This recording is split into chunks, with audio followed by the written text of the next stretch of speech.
ምንድነው? ለዙር ወደዛ እንደዚህ ይሄኛው ቢቀድም አይሻልም? ካሜራ እሺ ቅመሜ ብሩኬ እየቀለድክ ነው? በጣም ነው የምወድሽ። እኔ እየቀለድኩ አይደለም። በጣም ነው የምወድሽ ማከብርሽ። ሁሉንም ሰው ትወዳለህ እኮ። እሺ ችግር የለውም ግን ዛሬ ሰው መውደድ እኮ ጥሩ ነው እኮ ጥሩ ነው። ግን ላንቺ ደግሞ የተለየ መውደድ ነው ያለ የኔ እናት። ሰምኛለሽ? እየሰማሁህ ነው። እሺ ይሄ አሁን እዚህ ጋር የጠራሁሽ እቺ ፕሮግራም ማለት ነው ቅመሜ፣ ቅድሚያ እኔ እና አንቺ ሰላም መሆን አለብን ብዬ ስላሰብኩኝ ነው። እሺ እሺ። የምን ሰላም? ሁሉም ነገር ይስተካከላሉ። እኔ እና አንቺ አንድ መሆናችን ነው የሚያስፈልገው። እሺ ለማንኛውም ቅመሜ አይንሽን ጨፍኛለሽ። ይሄንን አምጪው አበባ በአንድ እጅሽ ያዢው። ከዛ ጨፍኝ አይንሽ። አልጨፍንም። ጨፍኝ እንዴ! ለምን አጨፍኝ? እሺ ጨፍኝልኝ እንዴ! ምንም ነገር ግን ለማድረግ እንዳትሞክር። መጥፎ ነገር ምናምን አስበህ ከሆነ ብሩኬ እኔ ቅመሜ እኔ አንቺን ምን አደርግሻለሁ? እሺ ከፈለግሽ መግለጥ ትችያለሽ። ሪያሊቲውን ነው።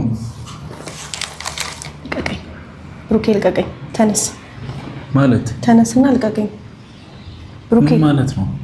ተነስ። ልሰርልሽ ቀለበት። አሁን የቀልድ ሰዓት አይደለም። እየቀለድኩ አይደለም። የቀልድ ሰዓት አይደለም ብሩኬ። በቃ ሀላት ቀልድ። ሃይሚ ትልቅ ፕሮግራም አዘጋጅቻለሁ እና ይሄ በጣም ብዙ መስዋዕትነት የከፈልኩበት ቀለበት ነው ታውቂያለሽ።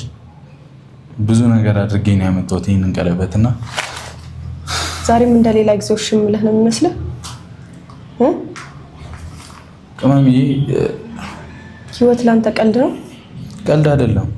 እና ታዲያ ምን ማለት ነው እኮ? እንታረቅ ይቅርታ እያልኩሽ እኮ ነው። ለይቅርታው ይሄ በቂ ነው አይደለም? ሁሉንም ነገር ወደ ነበረበት መመለስ ነው ፈልገው። ምንም ወደ ነበረበት መመለስ ነገር የለም። እንዴ ምን ማለት ነው? ይሄ እንዴ ቀለበቱን ነው ይልሰልሽ። አልፈልግም ብሩኬ፣ በቃ ይበቃሃል። ምኑ ነው የሚበቃኝ? ለዚህ ነው እዚህ ድረስ ያደከምከኝ። ሃይሚ ትልቅ ፕሮግራም አዘጋጅቻለሁ እኮ ጋር። እኔ አይመለከተኝም ስለ ፕሮግራም። እንዴ ከትልቅ ፕሮግራም እኮ የኔ ህይወት የኔ ልብ ይቀድማል አይደል እንዴ? እኮ ያንቺ ልብ አስቀድሜ እኮ ነው እዚህ የጠራሁሽ እኮ። እና ታዲያ ይሄ ምንድነው? እሺ ይቅርታ በጣም ሃይሚ፣ አንቺን አስቀድሜ እኮ ነው እዚህ የጠራሁሽ። የተሰበረ ብርጭቆ መልሰህ መጠገን ትችላለህ? አችልም አይደለ? እኛ እኮ ሰው ነን ሃይሚ። እንደዛ ነው ገባህ አይደል? ሰው አይሰበርም፣ ሰው አያዝንም። እሺ ቅመም ተረጋጊሽ ብሩኬ እኮ ተረጋጊ። እኔን ለማባበል እንዳትሞክር። እንደውም በጣም ተረጋግቼ እያወራሁክ ነው። ከዚህ በላይ ደግሞ ምንም ነገር አልፈልግም። ቦርሳዬን ስጠኝ። ቅመሚ አውሪኝ በስርዓት። ምን ሆነሽ ነው? ይሄን የመሰለ ዲኮር ለኔ። እኔ እኮ ካንቺ ጋር መጣላት መለያየትም ስለማልፈልግ እኮ ነው። ስለ በዓል ማውራት